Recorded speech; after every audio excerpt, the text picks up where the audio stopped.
Hi guys, I'm George Pop Entertainment, and today I'm here with Connor White. And Annabeth Bondor-Stone. Alright, so how are you guys today? We're great. We're good. I mean, you're sitting on the beach. Doesn't get much better. Alright, so, here we go.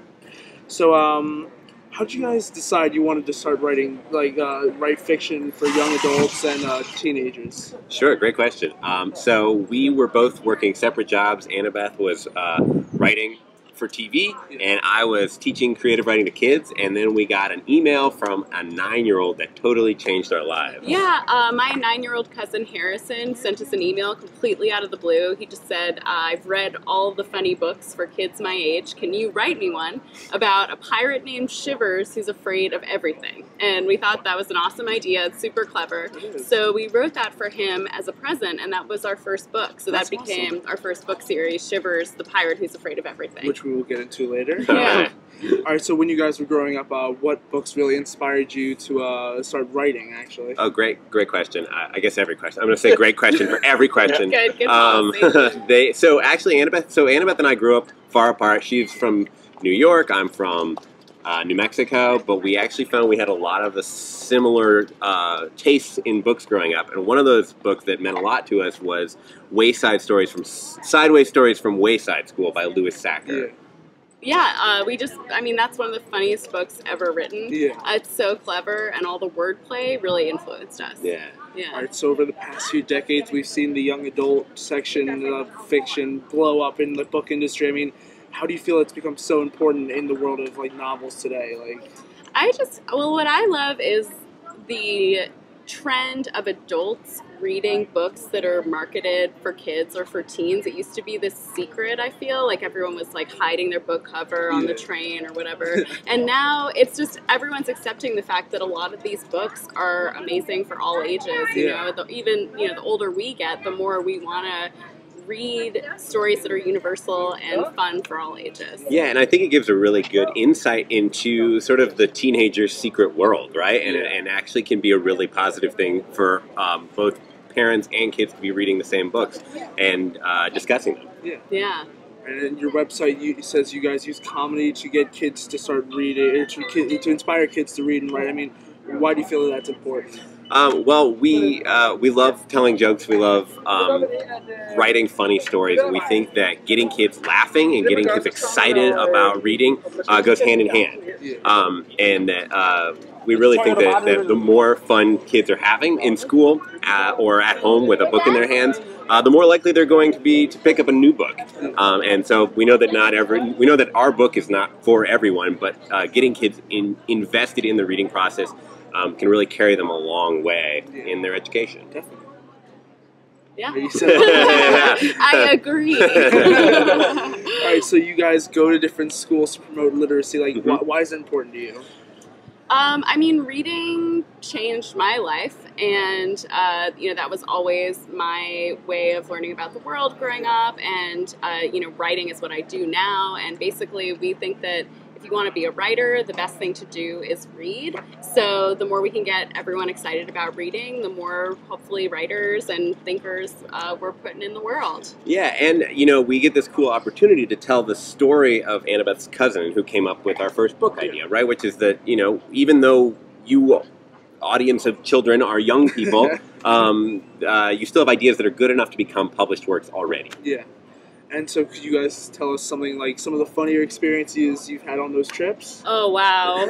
Well, we do these assemblies, and at the end, we always give the kids a chance to ask us questions. We do a Q&A. And recently, we had the most philosophical question ever from a 5-year-old. That's right. We go, okay, so you guys, you have a chance to ask us any question you want. And this little 5-year-old raises his straight hand. up, and I said, yes, and he said, what's a question? And it was a stumper. It really was, and I was like, "It's that thing that thing that just came out of your mouth. That's a question." So sometimes they're not always that hard to answer. We get a lot of kids asking me why I'm so crazy. Yes. Why, in fact, at that same assembly, a little girl raised her hand and said, "Why are you cray cray?" And I had to say the truth of the matter is every morning I wake up, I look myself in the mirror and I say, Connor, today you can either be really boring or really cray-cray. And I think it's important to be as cray-cray as possible to get the kids invested in the reading process. Yep. So recently we saw the Mr. Rogers documentary, Won't You Be My Neighbor? And he discussed in it, in one of the interviews that they showed in the documentary, about him wanting to create a positive impact for what he produces for children. Do you guys feel like you have the same responsibility? Absolutely. I mean, he's definitely a hero to us, to everyone. What an amazing force in the world. You know, we have a little bit of a different approach because our angle is so silly, our style is so silly. What? And, Are you serious? Connor, we're quite strange. All right, I guess. Yeah. I don't have as many zip-up cardigans. That's true. You know? That's true. Yeah. But yeah, absolutely. I mean, he was such a trailblazer. Definitely.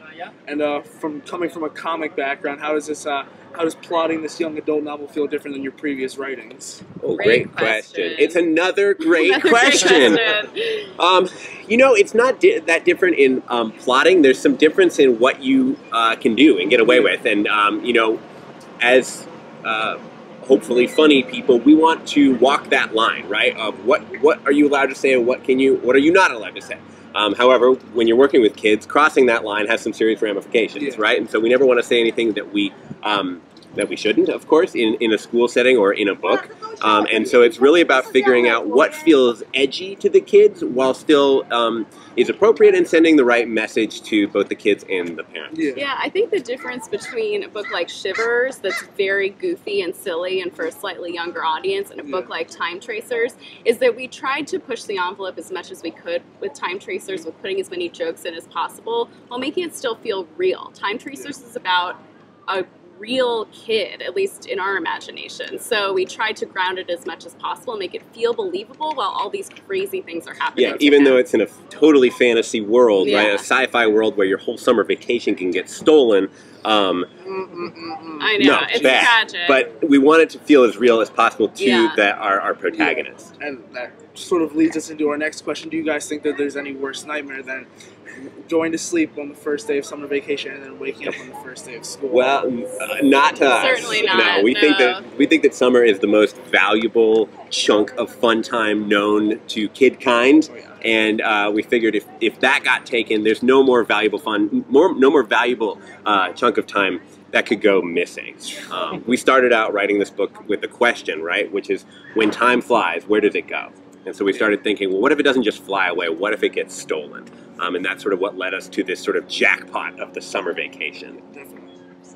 Did it again, knocked it out, nailed it. No, what do you guys think the time stealers would steal from you guys personally? Wow. Well, for me, I feel like time flies. I'm on a rec league basketball team, and I play every Tuesday night. And I think when I'm playing sports, especially basketball, time flies so quickly. I'm definitely surrounded by time thieves in that situation. I play basketball as well. And Oh, yeah? in the middle of games, like I'm like, all right, it's the first quarter. Then I get to the bottom, I'm like, wait a second. What happened? But my team's so bad. We're normally down by 20, and Same. It's still really fun. Yeah, as long as you're having fun, Yeah. it'll just fly away. Yeah.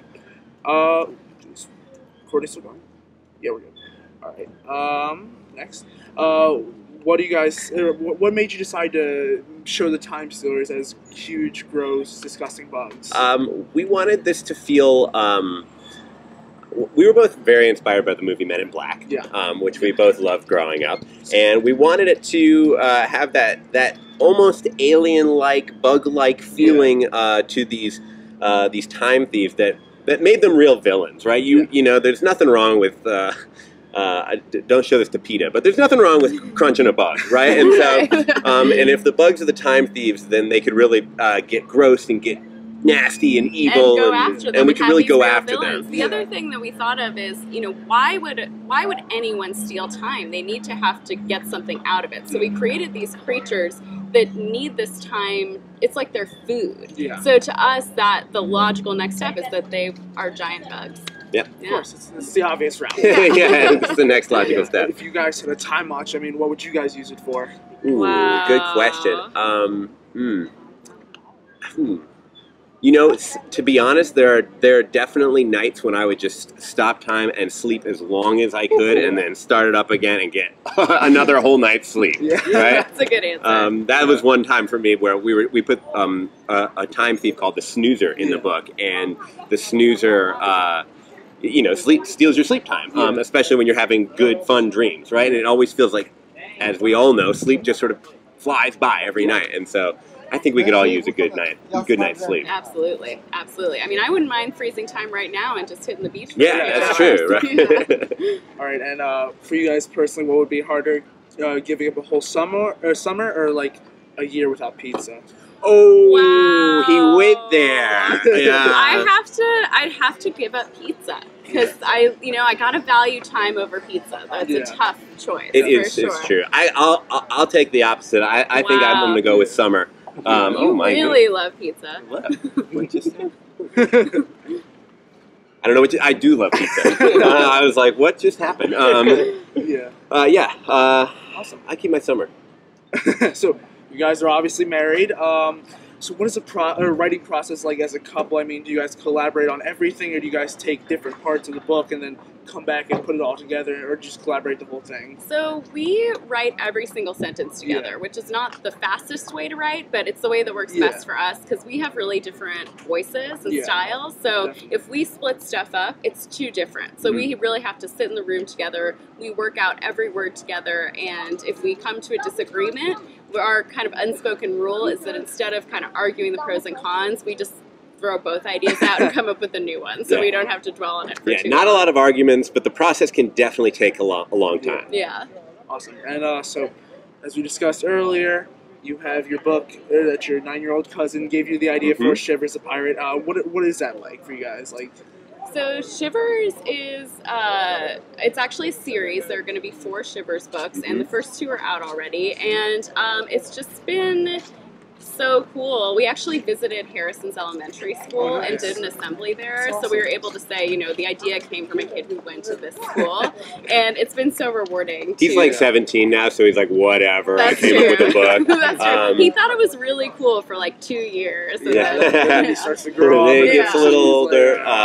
But yeah, we love writing Shivers. We love taking Shivers to schools because it's so, in contrast to Time Tracers, which we tried to be sort of realistic in the characters, Shivers is totally cartoony, right? He's bouncing off the walls, he's screaming at everything, he's afraid of, you know, popcorn and pepperoni pizza and strawberries and the ocean and everything in between. And so it can be a really, it can be a delight to write because it's just so wildly silly. And we also think that it's good for, we've heard from a lot of like parents and teachers that it's great for hooking reluctant readers and kids who don't necessarily think that reading or books can be this silly. And we want to sort of lean into that extreme silliness. And so, I mean, Time Tracers is for a slightly older audience than Shivers was.